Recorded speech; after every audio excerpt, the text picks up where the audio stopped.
नमस्कार दोस्तों, आप सभी का स्वागत है टेक मुरली चैनल पे। और आज इस वीडियो में हम बात करने वाले हैं एलिमेंट ऑफ सिस्टम के बारे में। ये हमारा सिस्टम एनालिसिस एंड डिज़ाइन का तीसरा वीडियो है। आपको पता होगा कि हमने सिस्टम एनालिसिस एंड डिज़ाइन का ट्यूटोरियल चालू किया है। आप हमारे चैनल के प्लेलिस्ट में उसको चेक कर सकते हैं। तो बिना देर के अपने शुरू करते हैं। तो सिस्टम के जो एलिमेंट्स हैं वो कौन कौन से हैं उसको हम डिटेल में पढ़ेंगे। सबसे पहले देख लेते हैं कि कितने एलिमेंट्स हैं। तो जो मेन होता है वो इनपुट, प्रोसेसिंग और आउटपुट होता है। लेकिन कुछ सपोर्टिव एलिमेंट्स होते हैं like control, feedback, environment, boundaries, interface. इन सब को भी हम पढ़ने वाले हैं। तो एक एक करके इनको देखते हैं और फिर समझने का ट्राई करते हैं। सबसे पहले बात करते हैं इनपुट एंड आउटपुट का। तो इनपुट वो इन्फॉर्मेशन या एलिमेंट है जो हम सिस्टम के अंदर डालते हैं ताकि उस पर प्रोसेस हो पाए, उसको एंटर करते हैं। एंड आउटपुट उसका आउटकम होता है। अब इन चीज़ों को हम समझने के लिए एक एग्जांपल लेंगे और एग्जांपल में मैंने एजुकेशन सिस्टम लिया हुआ है, ठीक है, ताकि आपको अच्छे से समझ आए। तो यहाँ इनपुट आउटपुट का मतलब होता है कि जो स्टूडेंट्स होते हैं, टीचर्स होते हैं, रिसोर्स होता है, बुक्स, करिकुलम हो गया, ये सब इनपुट है सिस्टम के लिए, राइट। और आउटपुट क्या है? जो लर्निंग आउटकम होता है। जब कोई भी स्टूडेंट एंटर करता है स्कूल में, तो उसका जो एग्जिस्टिंग स्किल्स होता है, जो उसका स्टडी होता है, जो टीचर होते हैं उसको पढ़ाते हैं, जो रिसोर्स होता है जिससे वो पढ़ता है, करिकुलम जो उसको फॉलो करता है, ये सब क्या है? उसके लिए इनपुट है, राइट। आउटपुट क्या होगा? तो जो लर्निंग आउटकम होगा, जो स्किल्स वो एक्वायर करेगा through out the journey of study and qualification, जो वो क्वालिफाइड होता है, वो सब क्या है? आउटपुट है, राइट। तो आप कोई भी डिग्री जब आप करते हैं तो आप उसमें इनरोल करते हैं, वो एक तरह का इनपुट है। आपके टीचर्स होते हैं, वो इनपुट है। एक सिलेबस होता है, वो आपका इनपुट है। फिर जब आप उस डिग्री को पूरा करते हैं, तो डिग्री पूरा करने के बाद जो आप बनते हैं, जो स्किल्स आपके अंदर आती हैं, जो क्वालिफ़िकेशन आपको मिलता है, वो है आपका आउटपुट, राइट? तो यही है इनपुट आउटपुट का एग्ज़ाम्पल। आप किसी भी सिस्टम में देखिएगा तो उसमें एक इनपुट होगा, उसका एक आउटपुट होगा, फॉर श्योर होगा, ठीक है? तो बाकी के जो सिस्टम है, उस पे आप सोचिए, उसको सर्व कीजिए, पता लगाइए कि कौन-कौन से इनपुट है, कैसे आउटपुट होता है। मैं आपको यहाँ एजुकेशन सिस्टम पे दे रहा हूँ क्योंकि मुझे पता है कि अगर आप और किसी सिस्टम के बारे में नहीं भी जानते हैं, तो एजुकेशन सिस्टम के बारे में जानते होंगे, क्योंकि आप अगर ये वीडियो देख रहे हैं, तो ऑफ़ कोर्स आपने 12th किया हो या 10th किया हो और वो सब एजुकेशन सिस्टम का पार्ट है, तो आप इन चीज़ों को कनेक्ट कर पाएँगे। उसके बाद बात करते हैं प्रोसेसर। प्रोसेसर एक एलिमेंट है सिस्टम का जिसमें एक्चुअल ट्रांसफ़ॉर्मेशन होता है इनपुट का और उसको आउटपुट में कन्वर्ट किया जाता है। अब जैसे प्रोसेसर का मतलब अगर हम एजुकेशन सिस्टम में समझें, तो वो मेथड्स या एक्टिविटीज़ जो कि इनपुट्स को आउटपुट में ट्रांसफ़ॉर्म करता है, like teaching, learning, assessment, feedback, ठीक है? तो टीचिंग क्या है? एक एक्टिविटीज़ है, उसी से आपको स्किल्स मिलेगा। आप जो लर्न करेंगे उसको लर्निंग एक्टिविटीज़ बोला जाता है और उसी से आपकी क्वालिफ़िकेशन आपके लेवल के इंटेलेक्ट को मैच करेगा, राइट? असेसमेंट जो आप देते हैं, एग्ज़ाम्स जो देते हैं, ये सब क्या है? प्रोसेस है, जिसमें आप अपने स्किल्स को टेस्ट करते हैं कि वो मतलब उस लेवल का है या नहीं है, उस डिग्री के मुताबिक आपको वो स्किल्स मिला है या नहीं मिला है, राइट? जनरली यही मतलब होता है। उसके बाद बात करते हैं कंट्रोल का।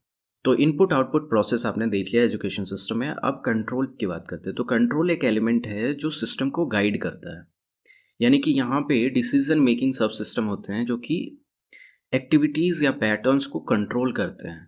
ये इनपुट को गवर्न करते हैं, प्रोसेसिंग को गवर्न करते हैं, आउटपुट को गवर्न करते हैं, यानी कि इन सबको मॉनिटर करते हैं और कंट्रोल करते हैं। एग्जाम्पल देखते हैं। तो एजुकेशन सिस्टम में जो इसका एग्जाम्पल है वो है रूल्स एंड रेगुलेशन, जो कि processing of the input and output को गाइड करता है, मॉनिटर करता है। ऑफ कोर्स उसमें रूल्स एंड रेगुलेशन है आपके एजुकेशन सिस्टम में। आप जैसे 10th के बाद सीधा 12th नहीं कर सकते, आपको 11th करना पड़ेगा, राइट। 10th के लिए आपको बोर्ड एग्ज़ाम देना पड़ेगा, 12th के लिए आपको बोर्ड एग्ज़ाम देना पड़ेगा। कोई भी डिग्री के लिए लाइक आईआईटी और एनआईटी जाना चाहते हैं तो उसके लिए आपको जेईई मेंस और जेईई एडवांस की एग्ज़ाम देनी पड़ेगी। तो ये कुछ रूल्स हैं, रेगुलेशंस हैं जो आप सभी को पता है और मुझे भी पता है, राइट। तो इसमें पॉलिसीज़ भी आ जाते हैं, जो गवर्नमेंट की पॉलिसीज़ हैं या प्राइवेट इंस्टीट्यूट है तो उसका भी अपना पॉलिसी होता है, उसका स्टैंडर्ड होता है। क्वालिटी अश्योरेंस मैकेनिज़्म प्राइवेट में ज़्यादा होता है, जो कि वहाँ पे करते हैं हम। लेकिन गवर्नमेंट में ऑफ़ कोर्स चीज़ें तो हैं, लेकिन उतनी अच्छे से लागू नहीं हो पाती हैं। कहीं-कहीं बहुत अच्छे से लागू होती है। अगर आप टॉप के इंस्टीट्यूट देखें जो गवर्नमेंट है, उसमें बहुत ही अच्छे से क्वालिटी अश्योरेंस को चेक किया जाता है, मॉनिटर किया जाता है। उनके पॉलिसीज़ और स्टैंडर्ड भी अच्छे होते हैं। मैं अगर प्राइमरी स्कूल्स की बात करूँ तो उसमें थोड़ा क्वालिटी एश्योरेंस का प्रॉब्लम होता है क्योंकि वहाँ कोई मॉनिटर करने वाला होता नहीं है। ऑफ़ कोर्स वो अलग पार्ट है कि क्यों नहीं होता, लेकिन बना हुआ है सबके लिए।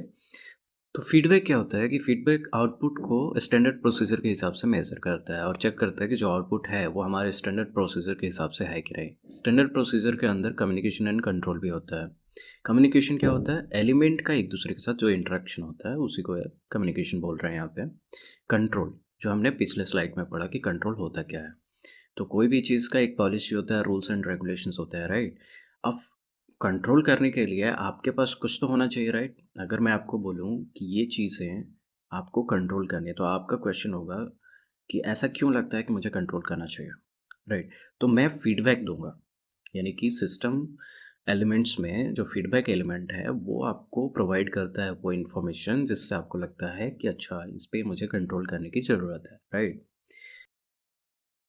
यहाँ पे जो हमारा एग्ज़ाम्पल होगा एजुकेशन सिस्टम के अंदर, तो वो इन्फॉर्मेशन जो कि कलेक्ट होता है और एनालाइज़ किया जाता है, परफ़ॉर्मेंस को इवैल्यूएट करने के लिए, उसके इफ़ेक्टिवनेस को चेक करने के लिए किसी भी सिस्टम के, और इसमें डेटा, रिपोर्ट्स और रिकमेंडेशंस आते हैं। रिपोर्ट्स का मतलब कौन से रिपोर्ट? एजुकेशन सिस्टम का रिपोर्ट। तो आपने कभी देखा होगा कि किसी भी बोर्ड एग्ज़ाम में कितने बच्चे पास हो रहे हैं, कितने बच्चे का रैंक कितना ज़्यादा आ रहा है, ठीक है? उस हिसाब से उस इंस्टीट्यूट का एक रिपोर्ट कार्ड बनता है। तो वो जो रिपोर्ट कार्ड हो गया, वो एक फीडबैक हो गया। अगर रिपोर्ट अच्छा है, तो वो लोग उसको कंटिन्यू रखते हैं। अगर रिपोर्ट थोड़ा-सा भी खराब होता है, तो उसमें चेंजेस की ज़रूरत पड़ती है। फिर वहाँ कंट्रोल होने लगता है, राइट? तो उनके पॉलिसीज़ चेक किए जाते हैं, रूल्स एंड रेगुलेशंस को चेक किया जाता है कि वो वहाँ फॉलो हो रहा है कि नहीं हो रहा है। तो एजुकेशन सिस्टम का ये एग्ज़ाम्पल है, ठीक है?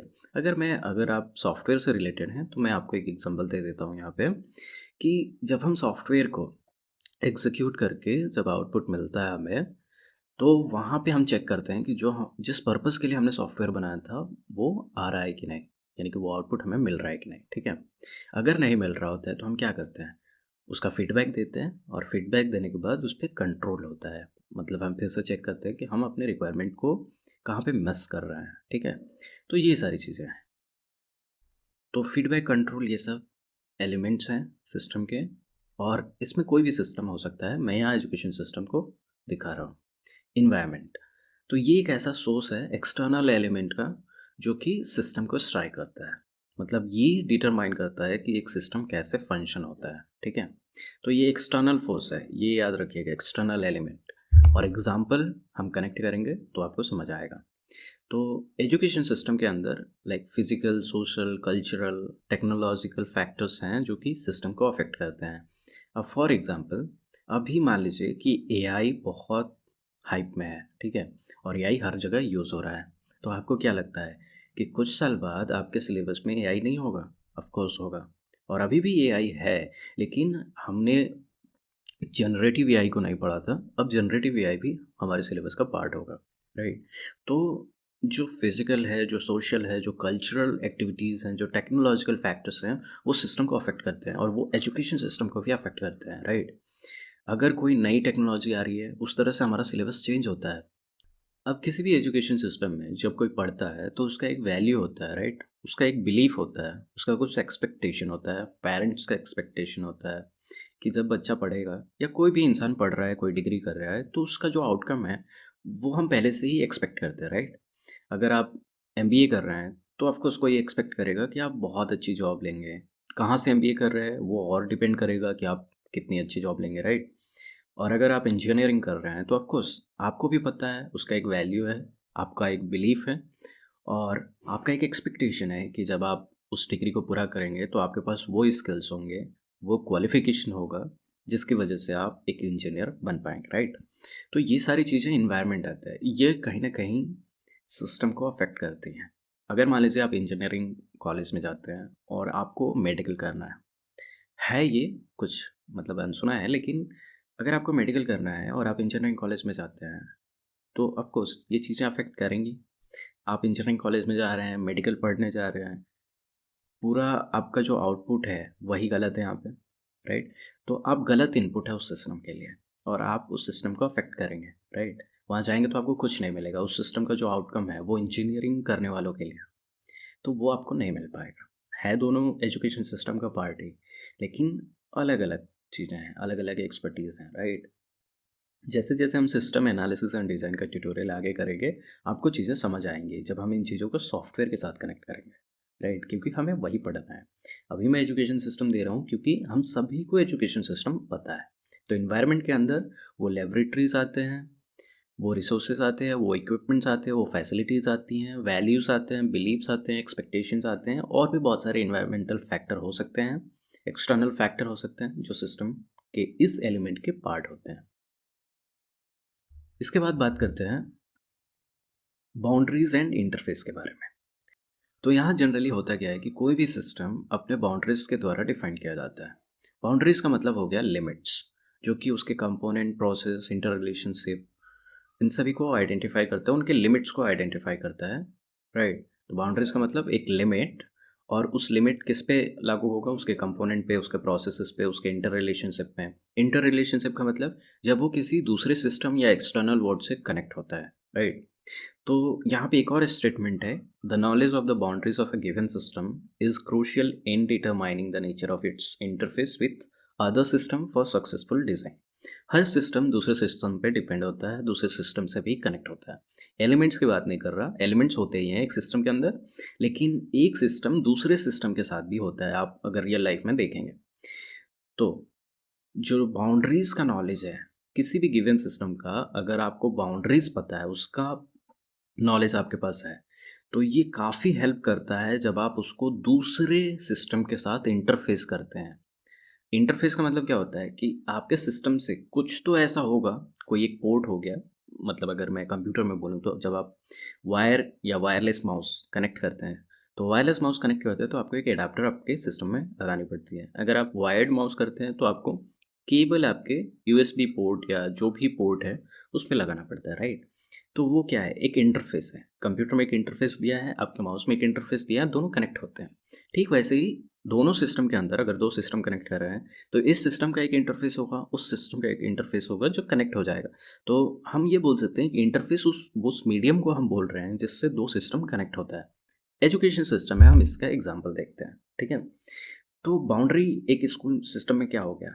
ग्रेड्स, ग्रेड्स के एक रेंज होते हैं, डिफाइंड होते हैं, लिमिट्स होते हैं, राइट? कि आप 11 ग्रेड नहीं लेके आ सकते। आप 110% नहीं लेके आ सकते। 100% होता है, उसमें 99% 0.9 आता है, राइट? 100% भी मान लीजिए, लेकिन उससे ज़्यादा नहीं आता। और सब्जेक्ट्स वो ऑलरेडी डिफाइंड है कि आपको यही सब्जेक्ट्स पढ़ने हैं, सिलेबस आपका यही रहेगा एक पर्टिकुलर क्लास का, ठीक है? एंड इंटरफ़ेस भी होता है एक स्कूल सिस्टम का। इंटरफ़ेस का मतलब हो गया कि जो स्कूल सिस्टम है, वो कैसे कनेक्ट और कोऑर्डिनेट होता है अदर स्कूल से, राइट? कम्युनिटी से या गवर्नमेंट से। तो स्कूल सिस्टम जनरली किसका पार्ट है? गवर्नमेंट सिस्टम का। एजुकेशन सिस्टम किसका पार्ट है? गवर्नमेंट सिस्टम का। तो एजुकेशन सिस्टम गवर्नमेंट सिस्टम से कहीं न कहीं तो कनेक्ट कर रहा होगा, किसी कम्युनिटी से तो कनेक्ट कर ही रहा होगा, राइट? तो ये सब क्या है? ये इंटरफ़ेस है। वो कौन-सा मीडियम है जिसके वजह से वो दूसरे सिस्टम के साथ कनेक्ट होता है। और बाउंड्रीज़ का मतलब उसका लिमिट। किसी भी सिस्टम का एक लिमिट होता है, उसके जो आउटकम्स होते हैं, उसके जो प्रोसेस होते हैं, इन सब का एक लिमिट होता है कि वो क्या परफ़ॉर्म कर पाएगा, राइट? जैसे-जैसे आप आगे बढ़ेंगे आपको समझ आएँगी चीज़ें, आप ज़्यादा टेंशन मत लीजिए।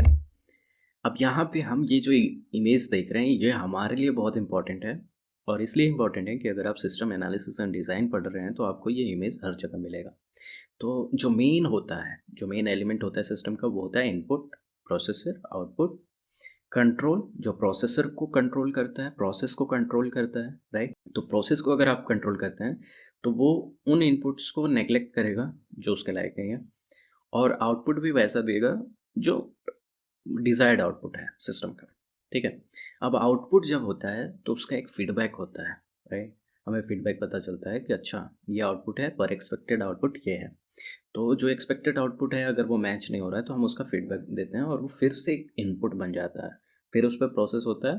तो अगर कोई स्टूडेंट फेल होता है किसी क्लास में, तो फेल हुआ वो आउटपुट था, आउटपुट से पता चला कि वो स्टूडेंट फेल है। उसका फीडबैक मिला कि नहीं, अगर फेल है तो ये फिर से उस क्लास में पढ़ेगा। फिर वो पढ़ता है तो इनपुट हो गया और फिर प्रोसेस होता है, फिर वो लर्न करता है, टीचिंग किया जाता है उसका। ये सब क्या है, प्रोसेस हो गया। फिर आउटपुट होता है। इस बार अगर वो सक्सेसफुली पास हो जाता है एग्ज़ाम, तो वो दूसरे सिस्टम में जाता है या दूसरे क्लास में जाता है, राइट? और इसका अपना एक बाउंड्रीज़ एंड इंटरफ़ेस है हर सिस्टम का। तो और ये आप देख सकते हैं कि control, input, processor, output, feedback, boundaries, ये सब एनवायरनमेंट के अंदर आते हैं। तो इस सिस्टम के अंदर control, input, processor, output, feedback, boundaries and interface, ये सब किसके एक्सटर्नल फैक्टर से रन होते हैं? एनवायरनमेंट के, ठीक है? तो होप कि आपको ये पूरी चीज़ें समझ में आई होंगी। अगर आपको समझ में नहीं भी आया, तो डोंट वरी, जैसे-जैसे क्लासेस बढ़ेंगे आपको समझ आएगा। मैं इस ट्यूटोरियल को पूरी तरह से बना रहा हूँ और मैं ट्राई कर रहा हूँ कि कंसिस्टेंटली इसको ख़त्म करूँ। आई होप कि आपको समझ आया होगा।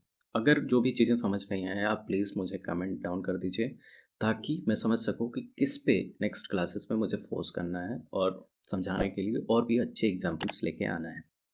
मिलते हैं नेक्स्ट वीडियो में, तब तक के लिए धन्यवाद।